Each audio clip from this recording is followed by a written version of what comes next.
Assalamualaikum warahmatullahi wabarakatuh. Saya Zuriati Andini sebagai perwakilan dari kelompok 1 Tugas Bahasa Indonesia kelas 11 MIPA 3 kelompok 2 SMA Negeri 1 Bogor. Baik, pada video kali ini kita akan membahas mengenai teks eksplanasi. Kita mulai pertama dari definisinya. Teks eksplanasi adalah suatu kalimat yang menjelaskan mengapa dan bagaimana terjadinya suatu peristiwa. Peristiwa-peristiwa tersebut bisa berupa fenomena alam, sosial, budaya, dan lain sebagainya. Baik itu kejadian alam maupun kejadian sosial.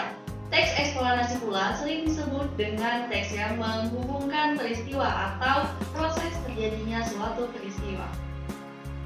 Di dalam setiap teks tentunya memiliki struktur. Berikut adalah struktur dari teks eksplanasi. Yang pertama, identifikasi fenomena atau sering juga disebut sebagai pernyataan umum. Identifikasi fenomena adalah teks yang berisi tentang gambaran umum fenomena yang akan kita bahas, berisi tentang bagaimana fenomena tersebut bisa terjadi. Struktur yang kedua yaitu gambaran rangkaian kejadian atau sering juga disebut sebagai urutan sebab akibat. Pada bagian ini berisi tentang sebab dan akibat yang ditimbulkan oleh fenomena tersebut. Pada bagian ini juga sering disebut sebagai deretan penjelas. Struktur yang ketiga yaitu ulasan. Pada bagian ini sering disebut juga sebagai kesimpulan. Karena di sini penulis bisa memberikan komentar maupun penilaian atas fenomena yang diangkat tersebut.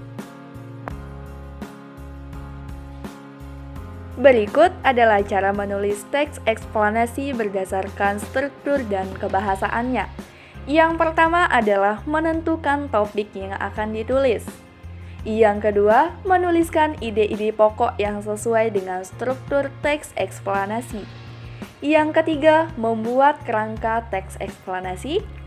Selanjutnya, mengembangkan kerangka teks eksplanasi berdasarkan ide pokok.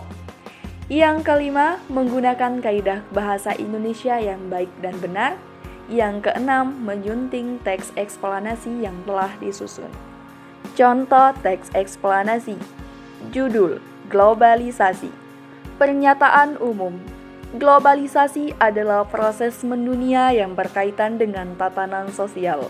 Globalisasi bisa terjadi hampir di seluruh aspek kehidupan manusia, mulai dari sosial, politik, budaya, ilmu pengetahuan, ideologi, ekonomi, dan yang paling utama adalah teknologi. Proses penyebaran informasi yang cepat dan luas, serta perubahan politik merupakan penyebab utama terjadinya globalisasi. Gambaran rangkaian kejadian atau urutan sebab akibat. Teknologi merupakan faktor yang sangat berpengaruh terhadap globalisasi, terutama bidang perkembangan telekomunikasi dan informasi. Teknologi yang dimaksud berupa telepon genggam, televisi, radio, dan internet. Dengan adanya akses internet, seluruh umat manusia dipermudahkan untuk mengakses informasi, sehingga berbagai transaksi di dunia yang melibatkan antar negara sekalipun bisa terlaksana dengan mudah. Globalisasi dapat memberikan pengaruh yang baik bagi perusahaan karena bisa membantu perkembangannya dengan cepat. Manusia juga dimudahkan dalam mendapatkan barang atau mengekspornya ke luar negeri. Keberadaan globalisasi akan memudahkan terjadinya kerjasama ekonomi dan kesepakatan internasional. Ulasan. Selain berdampak positif, sayangnya globalisasi juga menimbulkan dampak negatif, seperti masuknya budaya asing yang dapat mempengaruhi gaya hidup masyarakat dan mengikis budaya serta rasa cinta tanah air. Untuk itu, sebagai warga negara yang bijak, kita perlu menyaring informasi yang masuk agar tidak menimbulkan dampak negatif dan malah merugikan masyarakat.